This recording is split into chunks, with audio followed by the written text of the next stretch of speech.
दोस्तों, central depository service limited यानी CDSL की बात करें, स्टॉक के अंदर आज काफ़ी बड़ी गिरावट देखने को मिली। लेकिन इस गिरावट के बीच में काफ़ी अच्छी गुड न्यूज़ निकल के आई है, जो इशारा करिए कि आने वाले समय सीडीएसएल हो या बीएसई काफ़ी अच्छा कर सकते हैं। एक्सपर्ट का क्या कहना है, उनकी रिपोर्ट के अंदर क्या बातें हैं, उसको अच्छे से समझेंगे। सेंट्रल डिपॉजिटरी हो या फिर नेशनल डिपॉजिटरी सर्विस एनएसडीएल हो, ये दोनों ही डिपॉजिटरी सर्विस आपके शेयरों की रक्षा करती है। आपके शेयरों को डीमैट अकाउंट में मैनेज करती है, सब कुछ वही करती है और काफ़ी अच्छा इनका बिज़नेस है, लगातार कस्टमर बेस बढ़ रहा है, तो क्या है उम्मीद? दूसरी तरफ अगर हम एनएसडीएल की भी बात करें तो अभी रिसेंटली बाज़ार में लिस्ट हुआ, काफ़ी अच्छा लोगों को इसने प्रॉफ़िट भी दिया, लेकिन काफ़ी समय से स्टॉक दबाव में है। क्या आने वाले समय फिर बेहतर करेगा? जानेंगे इस वीडियो के माध्यम से। बॉम्बे स्टॉक एक्सचेंज सबसे पुराना स्टॉक एक्सचेंज, बीएसई आने वाले समय क्या फिर से बेहतर करेगा? पिछले दिनों इसने ज़बरदस्त प्रदर्शन किया था। यहाँ पे कुछ लेटेस्ट अपडेट है, जिसको जानेंगे इस वीडियो के माध्यम से और साथ में हम यहाँ पे money box financial service limited को डिस्कस करेंगे जिसने 1:1 के रेशियो में बोनस शेयर देने का ऐलान कर दिया है। लेकिन फ्रेंड्स उससे पहले अगर आप पहली बार हमारे चैनल पे आए तो चैनल को सब्सक्राइब कर दीजिए, एक बेल आइकॉन दबा दीजिए ताकि जब भी नया वीडियो बने पहला नोटिफिकेशन आपको मिले। वीडियो पसंद आए तो लाइक से जरूर कीजिए। चलो फ्रेंड्स वीडियो स्टार्ट करते हैं। मैं हूँ आपका दोस्त एसपी दवे और हमारे अपने चैनल ऑनलाइन कमाई में आपका बहुत बहुत स्वागत है। तो सबसे पहले सीडीएसएल के कारोबार की बात हो 1477 पर क्लोजिंग देख रहे हो बोली, जहाँ पे 2.62% की गिरावट थी। तो देख सकते हो कि बिल्कुल फ्लैट शुरू हुआ, कुछ हल्की सी तेजी बनी लेकिन वहां से बिकवाली शुरू हो गई प्रॉफिट बुकिंग की वजह से, जिससे स्टॉक नीचे आया।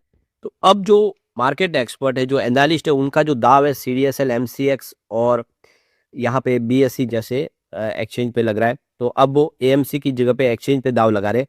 उनको लग रहा है कि वहाँ पे मजबूत कमाई दिखाई दे रही है, डिपॉजिटरी कंपनियों की कमाई लगातार बढ़ रही है और यहाँ पे आने वाले समय इनकी संभावना काफ़ी पॉजिटिव दिखाई दे रही है उनको।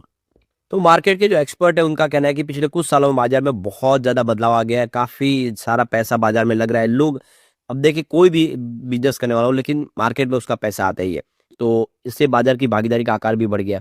ऐसे में आप देखिए निवेशकों के लिए भी कई नए मौके भी बन रहे। तो आप देखिए शेयर बाजार से जो संबंधित कंपनियां हैं जैसे कि एक्सचेंज, इंटरमीडिएटरी, म्यूचुअल फंड्स, इन कंपनी और ब्रोकरेज फर्म के ऊपर प्रदर्शन आगे और बेहतर होने की संभावना है। तो ये देखो कि व्हाइट स्पेस अल्फा के सीईओ है और फंड मैनेजर पुनीत शर्मा, उनका कहना है कि एक्सचेंज और डिपॉजिटरी से जुड़ी कंपनियों में निवेश करना बाकी कंपनियों के मुकाबले काफ़ी फायदेमंद हो सकता है। इन कंपनियों की जो कमाई है वो काफ़ी स्थिर रहती है। जैसे जैसे बाजार में खरीदारी बढ़ती है, इनकी कमाई भी बढ़ती जाती है। इस तरह की जो कंपनियां जिसमें बीएससी, एमसीएक्स, सीडीएसएल, एनएसडीएल और केम्स शामिल है। दूसरी तरफ एसेट मैनेजमेंट कंपनी है जिसमें HDFC, AMC, Groww, mutual, Motilal Oswal, नोमा, इनका भी कारोबार का हिस्सा होता है, उनको भी बेनिफिट मिलता है इससे। तो ये कंपनियाँ इस समय काफ़ी अच्छी लग रही है।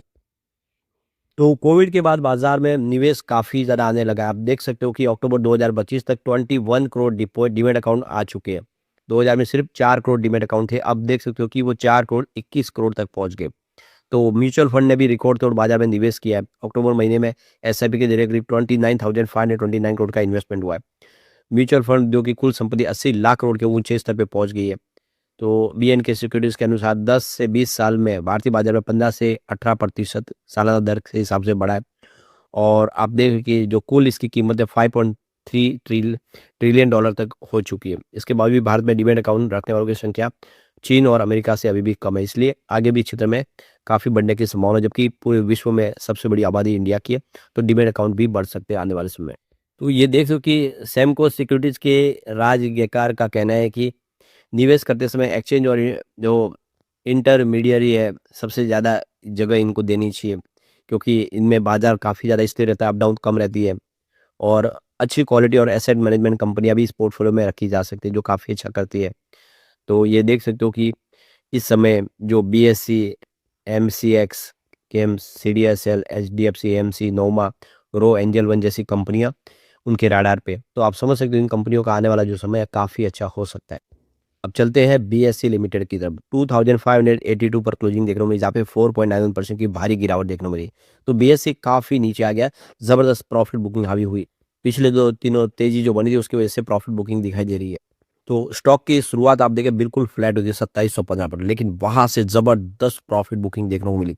और ये देखो प्रॉफिट बुकिंग का जो मामला है, जिसकी वजह से स्टॉक काफ़ी नीचे आ गया। अब देखिए उसका प्रदर्शन बहुत बेहतर रहा है। पिछले 1 साल में इसने 41.69% का शानदार रिटर्न दिया है। आप समझ सकते हो काफ़ी बेहतर किया। पिछले 2 साल में इसने 229% का ज़बरदस्त रिटर्न दिया है।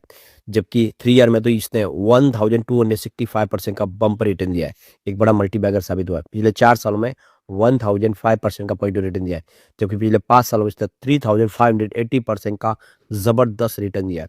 यानी ओवरऑल इसका रिटर्न लगातार बेहतर रहा। अब यहाँ पे जो बड़ी अपडेट निकल के आ रही है, बीएसई ने अपने इंडेक्स में बदलाव किया है।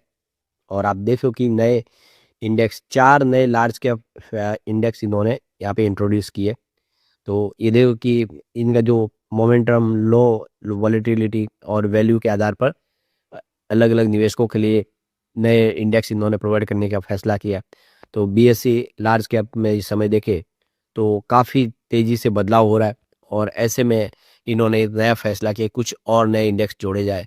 तो नए जो इंडेक्स जोड़े उसमें बीएसई लार्ज कैप 100, इसके अलावा ये देखो BSE large cap 100 momentum 30, BSE large cap 100 लो वॉलेटिलिटी इंडेक्स 30 और बीएसई लार्ज कैप 100 इन एज वैल्यू 30 और इसके अलावा बीएसई लार्ज कैप 100 क्वालिटी 30। इस तरह से ये कुछ नए इन्होंने इंडेक्स जोड़ दिए जिसमें इनको ट्रैक करके निवेश किया जा सकता है। तो आप समझ सकते हो कि लगातार काफ़ी सारे अच्छे फैसले बीएसई की तरफ से किए जा रहे हैं। बॉम्बे स्टॉक एक्सचेंज का फ्यूचर काफ़ी ब्राइट दिखाई दे रहा है। आने वाले समय ये और बेहतर कर सकता है। तो ये जो फैसला किया गया जिससे आप देखिए, जो म्यूचुअल फंड वगैरह जो बड़े पोर्टफोलियो मैनेजर है उनको अच्छे से अपने पोर्टफोलियो को मैनेज करने का एक मौका मिल जाएगा। इन नए ट्रैक करेंगे इंडेक्स के माध्यम से। तो आप देखें तो मार्केट के लिए नई अपॉर्चुनिटी इस समय बीएसई दे रहा है नए इंडेक्स लॉन्च करके। तो कुल मिला के आने वाला जो समय है वो काफ़ी बेहतर हो सकता है। बीएसई भी काफ़ी अच्छा कर सकता है। अब यहाँ पे अगर हम एनएसडीएल की बात कर ले तो 1060 पर क्लोजिंग देख रहे हो मुझे, यहाँ पे 0.53% के आसपास की गिरावट। तो आप देखिए लिस्टिंग के बाद ये कमजोर साबित हुआ है। पिछले एक सप्ताह में यहाँ पे 1.75% के आसपास की गिरावट देखने को मिली है। जबकि 1 मंथ में 0.26% के आसपास की गिरावट हुई है। और 3 मंथ में तो इसने 18.76% की भारी गिरावट दिखाई है। यानी पिछले 3 महीनों से ये काफ़ी कमजोर साबित हुआ है। लेकिन 6 मंथ के हिसाब से 13.3% के आसपास की तेजी है। जबकि 9 मंथ के हिसाब से भी उतना ही है, क्योंकि आईपीओ ही अभी 5-6 महीनों पहले आया, आप देख सकते हो। लेकिन आईपीओ जब आया तो काफ़ी बेहतर किया, उसके बाद में लगातार यहाँ पे स्टॉक दबाव में आ गया है। लेकिन यहाँ पे जो ब्रोकरेज हाउस है वो बुलिश है। आप देखिए मोतीलाल ओसवाल ने एनएसडीएल को लेकर न्यूट्रल रेटिंग दी है। और उन्होंने कहा कि इसका रिवेन्यू आने वाले समय बढ़ता हुआ दिखाई देगा। शेयर में गिरावट की संभावना उन्होंने दिखाई है, लेकिन कंपनी का बिजनेस बढ़ेगा, आने वाले समय भविष्य काफ़ी उज्ज्वल है, ये मोतीलाल ओसवाल का कहना है। इसके अलावा देखें तो आईपीओ के बाद जो सितंबर 2025 में जो लॉक इन पीरियड लगा खत्म हो, उसके बाद में स्टॉक दबाव में आ गया। लेकिन कंपनी की ग्रोथ स्टोरी अभी भी मजबूत बनी हुई है। बिजनेस मॉडल भारत की पहली डिपॉजिटरी है और संस्थागत ग्राहकों के मजबूत पकड़ रखती है कंपनी। रिटेल निवेशकों तक पहुंचने के लिए फिनटेक ब्रोकर्स के साथ में इन्होंने पार्टनरशिप किए हुए है। लगातार नए डीमेट खातों की हिस्सेदारी बढ़ रही है। तो ये सारी बातें साबित करिए कि आने वाले समय एनएसडीएल फिर शानदार करता हुआ दिखाई देगा।